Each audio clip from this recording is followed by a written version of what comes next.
But we begin today at the U.S. Capitol, a nation still reeling days after a violent mob of President Trump's supporters stormed the Capitol building in an attempt to thwart democracy and reverse the results of the November election. 5 people now dead, including a Capitol police officer. The rioting began after a speech from the president himself telling supporters to show strength and fight for their cause. Now members of both parties say 2 weeks is too long for Trump to remain president, some calling on officials to invoke the 25th Amendment and remove him from office. Democrats now say they'll pursue impeachment. 16 members of Illinois' congressional delegation have publicly stated their support for removing Trump from office before his term is up in 11 days now. That list includes both Senator Dick Durbin and Senator Tammy Duckworth. All 13 Democratic congresspeople say they'll support efforts to either impeach or outright remove. And Republican Congressman Adam Kinzinger is one of the first and only lawmakers from the president's own party to say the 25th Amendment should indeed be invoked. Democratic Congressman Brad Schneider was among the lawmakers forced into hiding during Wednesday's attack. Tomorrow he'll help introduce the resolution to impeach the president. Congressman Schneider joining us live this morning to talk about what's next. Congressman, good morning. I have to check in with you and ask, where were you when all of this was going on? Are your staff safe? Paul, thank you. It's good to see you, and it's good to be home. I was in the gallery. I was in the chamber of the House when the mob broke into the Capitol. They came to try to overwhelm security and break into the chamber. As we were working to make our way out of the chamber, they had surrounded the areas of egress, and we had to take cover for a little bit. I want to commend, first of all, the Capitol Police in the chamber who kept us safe and got us to safety in the end. I want to extend my condolences to the family and friends of Brian Sicknick, the Capitol Police officer who lost his life. This was an insurrection. This was a violent attack, not just on our Capitol and the people working in the Capitol, the members and the staff, but this was an attack on our form of government. They were trying to overturn an election, undermine the Constitution. And thankfully, the Constitution held. Congress picked up its feet, picked up itself, dusted ourselves off, and we completed our task that day.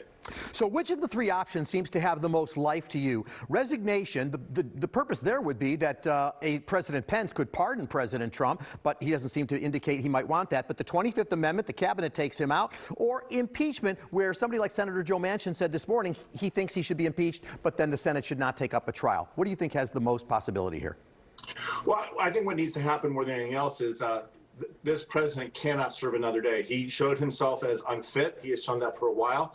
But this insurrection that happened on Wednesday was at his, not just his inspiration, but his incitement. And then the effort to quell the rebellion was stymied by his refusal to engage and send in the National Guard, or allow the National Guard to come. He delayed.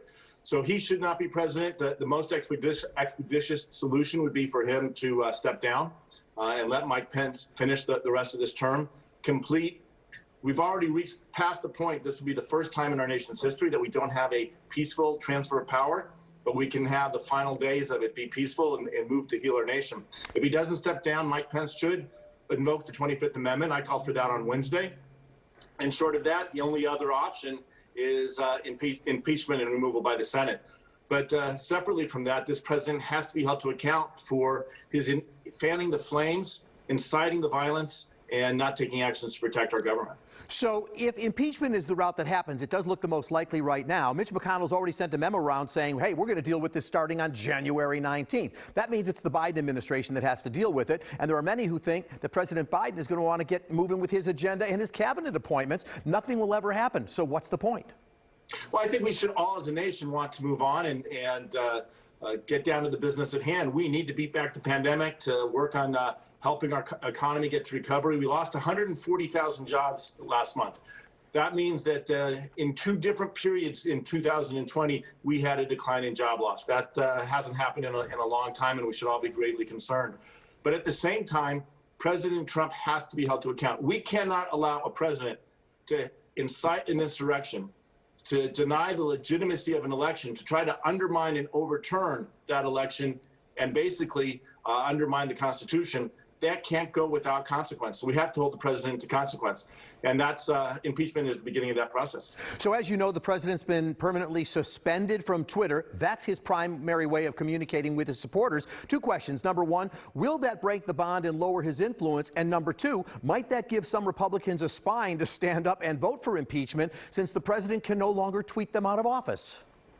Yeah, I can't speak for the Republicans. There's a split in the Republican Party. I have colleagues that I work with that are appalled at what happened on Wednesday and appalled at the behavior of the president and wanting to govern and work to move the country forward. There are others who, as you saw, 120 or more voted to overturn the election. So, there's a split in the Republican Party. As far as social media, look, if this president is too dangerous for social media, he's too dangerous to carry out the responsibilities of President of the United States, leader of the free world. And that's why it's so important that he resign, that we invoke the 25th Amendment, or short of that we impeach and remove him. The president has tweeted that he won't be attending the inauguration of Joe Biden. That's the first president since 1869, only the fourth in history. What are the implications or consequences, if any, of his decision to not attend when we're talking about the peaceful transition of power? Yeah, the instinctual reaction is good. We don't want you there anyway. But there is another concern. By saying he's not going to be there, is this a dog whistle or even a red flag to his supporters saying, I'm not going to be there, have at it? And so this is a national security event. It's been in the planning for 4 years since the last inauguration. I am counting on the inauguration committee led by Republican Senator Roy Blunt, the Capitol Police, the Secret Service, the Metropolitan Police, but also all of the security apparatus of the United States to make sure that this goes on safely. But look, we are a country for 244 years. We have had a peaceful transition to power. We are a country that loves our democracy, respects our differences, and continues to have vibrant arguments, but we move forward. And for the first time, that's a risk, and I'm really concerned. I know you monitor international events very closely. Just want to get your sense. International response has been swift to what happened at the Capitol. People like Angela Merkel of Germany have put the blame on Trump, and then there's people like Prime Minister Benjamin Netanyahu who actually avoid putting the blame on Trump. What is your sense of the impact of our relationship or our view from other countries on the United States as a result of what happened? Yeah, my entire life, the world has looked to the United States as a leader, as an example, that shining beacon on the hill, as President Reagan described it. And I think for the first time, the world is looking at the United States with pity or disdain. We were the example of democracy. We were the example for the rest of the world of what they aspired to be. And today we are like those other countries around the world that we've had to send election observers. We had to question their ability to transfer power peacefully. That's what's happening on the United States. So I think that's very, very tragic. The world's a safer place when the United States engages, when we are working with our allies, standing up to our adversaries, when the rest of the world can look to the United States with confidence, know that we're good for our word. And so my hope is that the new administration, and you see it with the people that President-elect Biden is appointing to different positions, will start to heal that wound. But it's going to take a long time. All right. Congressman Brad Schneider, thank you for your time today on this Sunday. Have a good day. Stay safe. Good luck as you travel back to Washington. Thank you, sir. Paul, thank you. And let's all pray for our country and for those that defend it. And God bless the United States.